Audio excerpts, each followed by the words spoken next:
जय हिंद। स्वागत है आप लोगों को हमारे YouTube चैनल में। तो चलिए आज स्टार्ट करते हैं क्लास 10th मैथ्स NCERT का प्रश्नावली 1.1 वास्तविक संख्याएं का। पहला क्वेश्चन है, निम्नलिखित संख्याओं के अभाज्य गुणनखंडों के गुणनफल के रूप में व्यक्त कीजिए।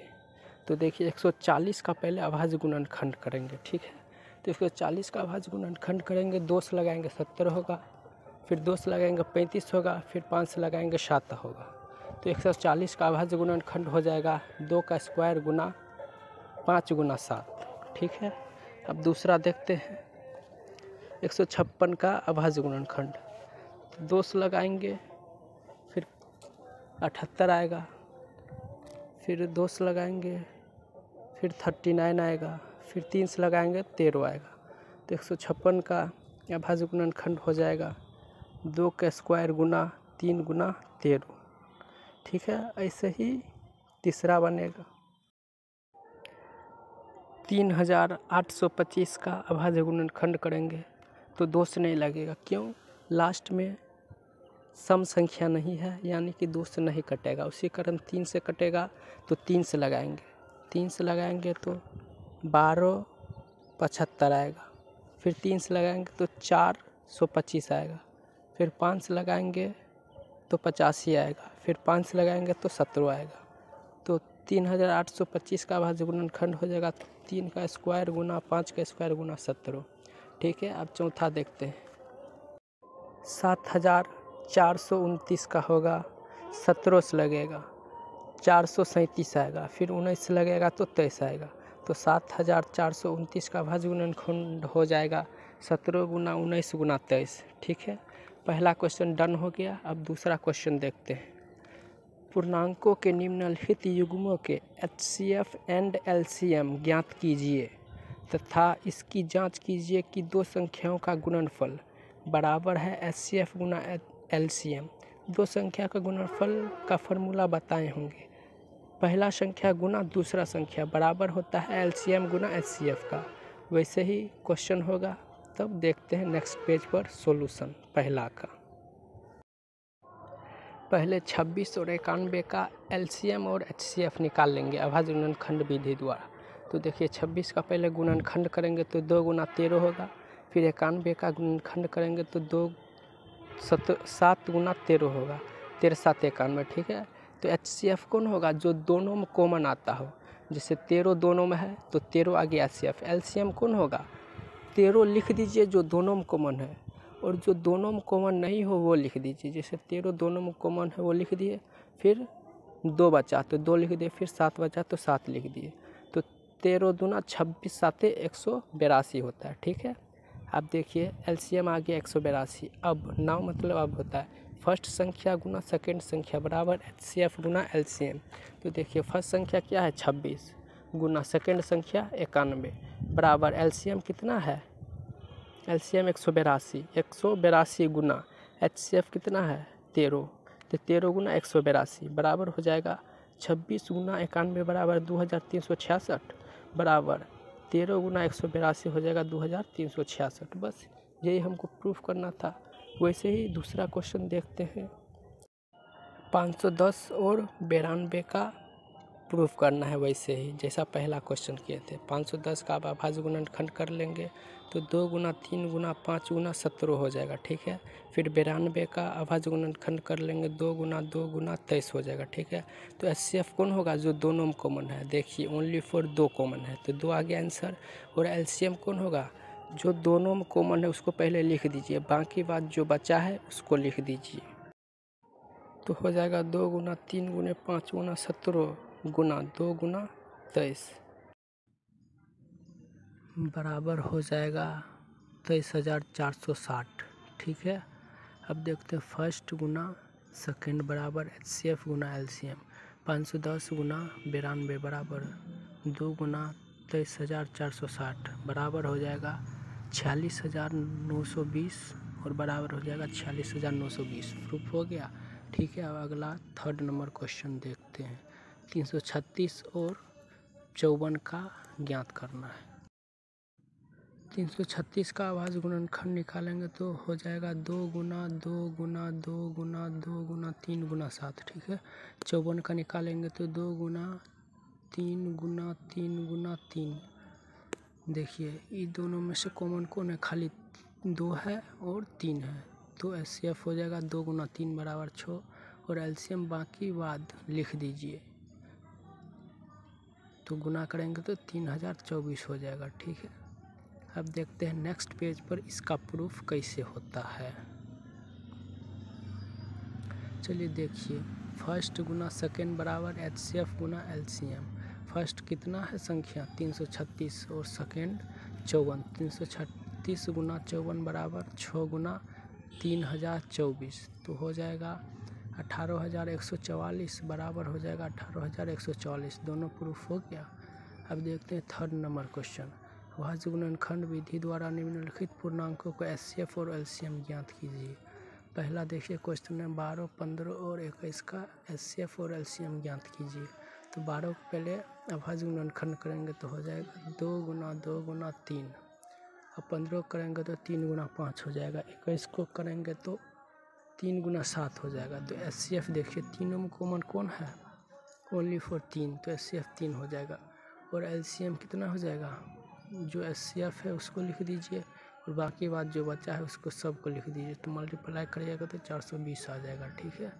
इसका प्रूफ नहीं मांगा तो प्रूफ नहीं करेंगे। अब सेकंड क्वेश्चन देखते हैं। 17, 23 और 29 का ज्ञात करना है HCF और LCM। तो 17 को अभाज्य गुणनखंड 17 और 19 को 23 को अभाज्य गुणनखंड 23 और 29 को अभाज्य गुणनखंड 29। तो HCF इसमें से कौन कॉमन है, कुछ कॉमन नहीं है तो 1 हो जाएगा। और LCM सबको मल्टीप्लाई कर दीजिए, 17 गुना 23 गुना 29 बराबर हो जाएगा 11339, ठीक है। अब अगला देखते हैं थर्ड नंबर क्वेश्चन। 8, 9, 25 का HCF और LCM ज्ञात करिए। 8 का हो जाएगा 2 गुना 2 गुना 2, 9 का हो जाएगा 3 गुना 3 और 25 का हो जाएगा 5 गुना 5। तो देखिए HCF में कॉमन कोई नहीं है तो 1 होगा। LCM हो जाएगा 2 गुना 2 गुना 2 गुना 3 गुना 3 गुना 5 गुना 5 बराबर हो जाएगा 1800 LCM। तो HCF हुआ इसका 1 और LCM हो गया 18, ठीक है। अब अगला क्वेश्चन देखते हैं नेक्स्ट पेज पर। अब देखते हैं 4 नंबर क्वेश्चन। HCF ऑफ 306,657 बराबर 9 दिया गया है, तो LCM 306,657 का ज्ञात करिए। तो देखिए फर्स्ट संख्या मान लेंगे 306 और सेकंड संख्या मान लेंगे 657 और HCF बराबर दिया गया है 9, ठीक है। तो LCM हमको ज्ञात करना है, तो फॉर्मूला जानते हैं, फर्स्ट संख्या गुना सेकंड संख्या बराबर LCM गुना HCF। तो फर्स्ट संख्या है 306 गुना 657 बराबर HCF हो जाएगा 9 और गुना LCM। तो LCM बराबर हो जाएगा 9 बट्टा में आ जाएगा, तो 9 और 306 कट जाएगा 34 बार में, तो 34 गुना 657 बराबर LCM। तो LCM बराबर हो जाएगा 22,338 आंसर, ठीक है। अब अगला देखते हैं 5 नंबर क्वेश्चन। जांच कीजिए कि क्या किसी प्राकृत संख्या n के लिए संख्या 6 पावर n अंक 0 पर समाप्त हो सकता है। तो इसका सॉल्यूशन लैंग्वेज में होगा। यदि कोई संख्या 0 पर समाप्त होना चाहती है तो उसका अभाज्य गुणनखंड में कम से कम एक बार 2 गुना 5 आना चाहिए। तो हमने 2 गुना 5 बराबर 10 होगा, तो लास्ट में 0 आता है, तो 6 बराबर हो जाएगा 2 गुना 3।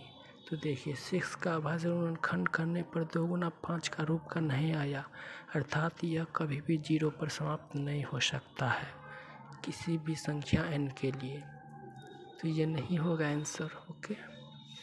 अब नेक्स्ट पेज देखते हैं अगला क्वेश्चन। 6 नंबर क्वेश्चन देखते हैं।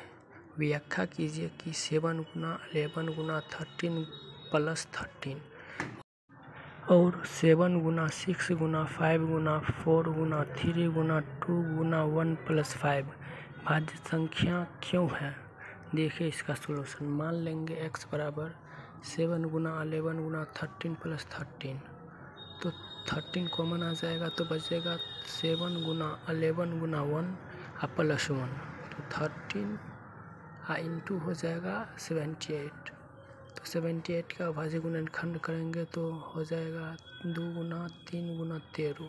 तो देखिए इसका अंक क्या गो हुआ, 2 गुना 3 गुना 13 गुना 13, 4 गो अंक हुआ। तो भाज्य संख्या में कम से कम 3 गो अंक रहना चाहिए, तब वो भाज्य संख्या होगा। तो x राइट हो गया। अब y देखते हैं, y बराबर मान लेंगे 7 गुना 6 गुना 5 गुना 4 गुना 3 गुना 2 गुना 1 प्लस 5। ठीक है, तो 5 कॉमन ले लेंगे तो बच जाएगा 7 गुना 6 गुना 1 गुना 4 गुना 3 गुना 2 गुना 1 प्लस 1, तो बच जाएगा 5 इंटू 1009।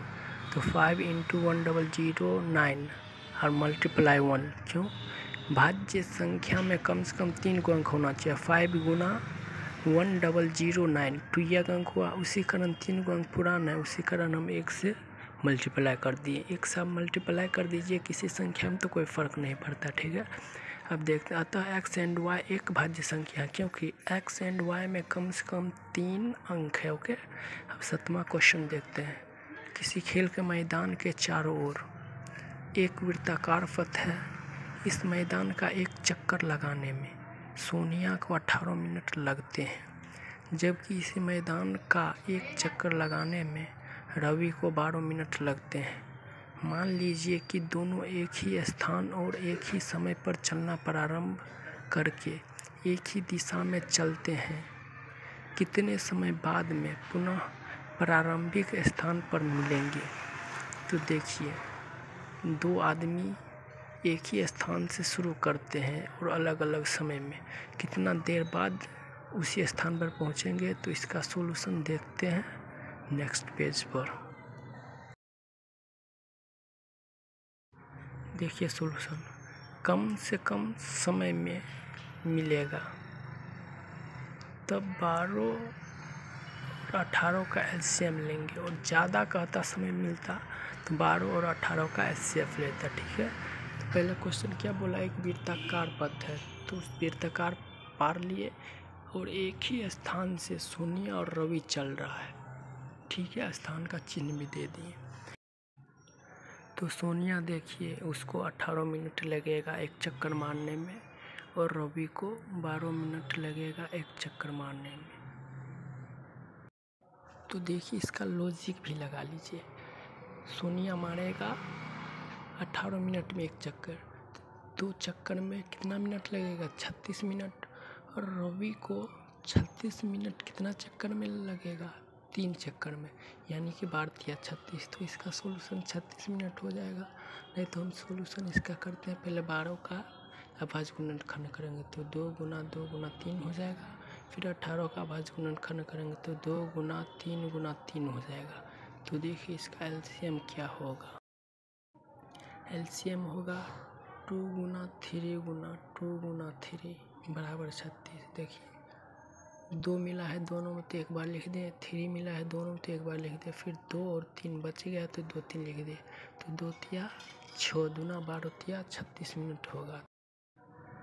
अतः रवि एंड सोनिया 36 मिनट बाद पुनः प्रारंभिक स्थान पर मिलेंगे, जहाँ से शुरू किया था दोनों मिलेंगे। Okay, thanks.